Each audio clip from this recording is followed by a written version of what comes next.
একদিন যদি বাজার করতে না পারেন তো ফ্রিজে থাকা এই 3-4 কোটি মাছ দিয়ে একদিনের দুপুরে খাওয়ার মতো উপযোগী এই রেসিপিটা সহজে তৈরি করে নিতে পারবেন। তো হ্যালো এভরিওয়ান, কী খবর, কেমন আছেন সবাই? আশা করি সবাই ভালো আছেন। তো প্রতিদিনের মতো আবার একটা নতুন রেসিপি নিয়ে হাজির হলাম। তো যেদিনকে হয়তো বাজার করতে পারলেন না, বৃষ্টির দিন যে কোনো কারণে হয়তো বাজার করা গেল না, তো ফ্রিজে যে মাছ আছে সেই মাছ দিয়ে একটা খাবার মতো উপযোগী দুপুরে রেসিপি তৈরি করে নিতে পারবেন। তো সেরকমই আজকে তো ফ্রিজে 4 কোটির মতন সরপুঁটি মাছ ছিল, সেই মাছ দিয়ে আজকে কিভাবে রেসিপিটা করছি পুরো ভিডিওর সাথেই থাকুন, আশা করছি ভালো লাগবে আপনাদের। তো এই তো আমি এই সবজিটা কেটে নিচ্ছি। তো আলু আর পটল আমি কেটে নিচ্ছি।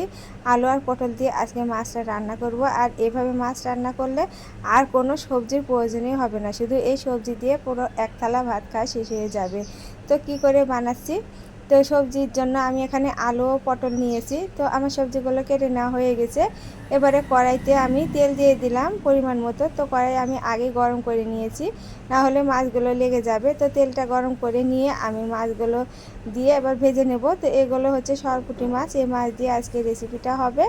আর এই মাছ দিয়ে আমি আজকে দুপুরের যে খাবার উপযোগী রান্নাটা সেটাই করব। আর এভাবে রান্না করলে অল্প ঝোলেও খেতেও খুব ভালো লাগে। তো একবার হলো বাড়িতে ট্রাই করে দেখবেন আর কমেন্টে জানাবেন আমার আজকের এই রেসিপিটা কেমন হয়েছে। তো আমি মাছগুলো প্রথমে ভালো করে ভেজে নিচ্ছি। তো একটু লাল করে আমি মাছগুলো ভেজে নিচ্ছি। যেহেতু মাছগুলো ফ্রিজে ছিল তো খুব একটা বেশি দিনও না, আমি যেদিনকে মাছ আনে তার পরের দিনই আমি মাছগুলো খেয়ে নেওয়ার চেষ্টা করি, না হলে বেশি দিন থাকলে মাছ আর মাংসের স্বাদ থাকে না।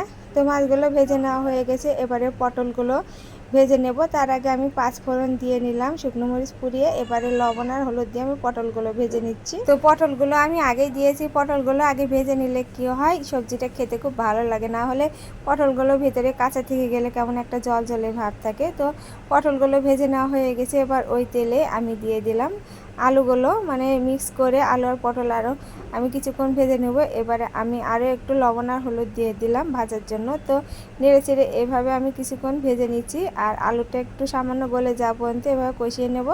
তো দেখতে পাচ্ছেন আমার আলু আর পটল ভাজা হয়ে গেছে। এবারে পরিমাণ মতো জল দিয়ে নেব ঝোলের জন্য। তো জল দিয়ে আমি ঝোলের জন্য পরিমাণ মতো হলুদ আর লবণ দিয়ে নিলাম। তো ঝোল ফুটে গিয়েছে আর অনেকটা কমে গিয়েছে। এবারে আমি মাছগুলো দিয়ে দেব। তো মাছগুলো দিয়ে আমি আরও কিছুক্ষণ ফুটিয়ে নেব।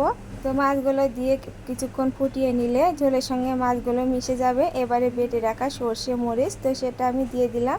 আর এবারে দিয়ে দিয়েছিলাম এর মধ্যে একটু চালের গুঁড়ো। তো এগুলো দিয়ে আমি একটু ফুটিয়ে নিলে আমার ঝোলটা রেডি হয়ে যাবে।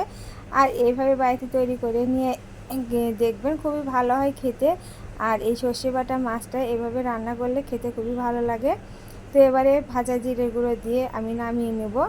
তো ভাজা জিরে গুঁড়োটা দিয়েছিলাম আর একটু স্কিপ হয়ে গিয়েছে, তো এবারে আমি নামিয়ে নিলাম। আর খুব সহজ আজকের এই রান্না। তো কেমন লাগলো কমেন্টে জানাবেন। ইউটিউব থেকে দেখলে আমার চ্যানেলটিকে সাবস্ক্রাইব করে রাখবেন, আর ফেসবুক থেকে দেখলে লাইক এবং ফলো করে দেবেন।